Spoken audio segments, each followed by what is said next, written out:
مجھ سے شادی کرو گی؟ یہ سوال کمل کے لیے ایسا تھا جیسے خزاں کے موسم میں پھول کا کھلنا، کیونکہ اس نے اپنی آنکھ جس جگہ کھولی تھی وہاں کوئی بھی آدمی اس کی خوبصورتی کے گن تو گا سکتا تھا، لیکن اس کو اپنی شریک حیات بنانے کا خیال تو بالکل نہیں کر سکتا تھا۔ جی ہاں، کمل نے اپنی آنکھ لاہور کے مشہور علاقے ہیرا منڈی میں کھولی تھی۔ وہ ایک بہت ہی خوبصورت لڑکی تھی جس کا پیشہ زمانے کے شرفاء کا دل بہلانا تھا۔ اس کے در پر شہر کے تقریباً سبھی اشرفیہ آیا کرتے تھے، لیکن اس کے باوجود کمل کو سب ایک طوائف کمظرف فحاشہ کہہ کر پکارتے تھے۔ حالانکہ کمل نے آج تک کسی بھی مرد کو ناپاک ہاتھ اپنے آپ کو لگانے نہیں دیے تھے۔ وہ تو صرف اپنی گلوکاری کے جوہر سے سب کرتی تھی۔ کمل کا ہمیشہ سے ایک خواب تھا کہ اسے اس گندگی سے باہر نکلنا ہے۔ اس کو کوئی لاوارث کوڑے کے ڈھیر پر چھوڑ کر چلا گیا تھا اور اس گندگی کے ڈھیر سے زہرہ بائی اٹھا کر اپنے کوٹھے پر لے آئی تھی۔ اس نے اس کا نام کمل رکھا تھا۔ کمل کا پھول گندگی میں کھلتا ہے، اور اسی مناسبت سے اس کا نام بھی کمل ہی رکھا گیا تھا۔ کمل کی بچپن سے بہت دیکھ بھال کی گئی، اس کو تعلیم بھی دلوائی تھی۔ زہرہ بائی نے اپنی سگی اولاد کی طرح پالا تھا۔ اکثر اس کی سہیلیاں اس کو کہا کرتی تھیں کہ تو اس کو پڑھا کر غلطی کر رہی ہے، لیکن وہ صرف کمل کو پڑھانا لکھانا چاہتی تھی۔ کمل نے بھی دل لگا کر محنت کی اور میٹرک کر لیا تھا۔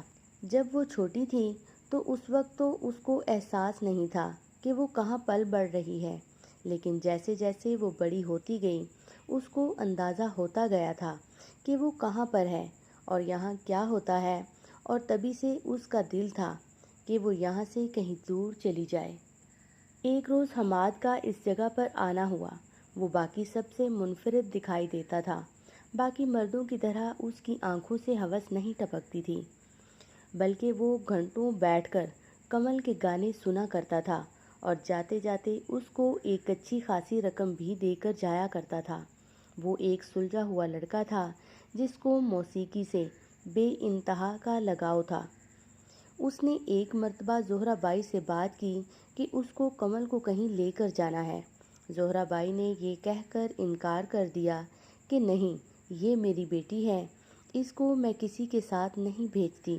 تو جواب میں حماد نے کہا کہ آپ غلط سمجھ رہی ہیں، میں ایسا ویسا لڑکا نہیں ہوں۔ آپ کی بیٹی کی آواز دلکش ہے اور میں چاہتا ہوں کہ یہ اپنی کیسٹ ریلیز کرے۔ یہ سن کر زہرہ بائی نے بھی اجازت دے دی اور کمل بھی خوشی سے راضی ہو گئی۔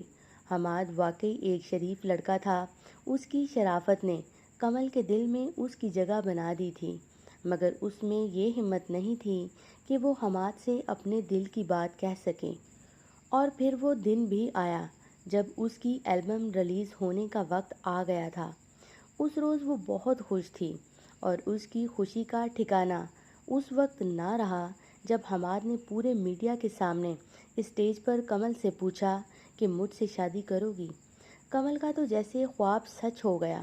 اس نے حماد کے سوال کا جواب ہاں میں دیا، اور حماد اس پھول کو گندگی سے نکال کر نکاح کے بندھن میں باندھ کر لے گیا۔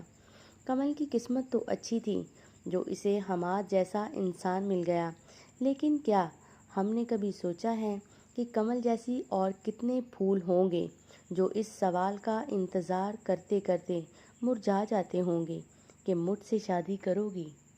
خدارا طوائف بھی انسان ہوتی ہے، ان کو بھی اچھی اور شریف والی زندگی جینے کا حق ہوتا ہے۔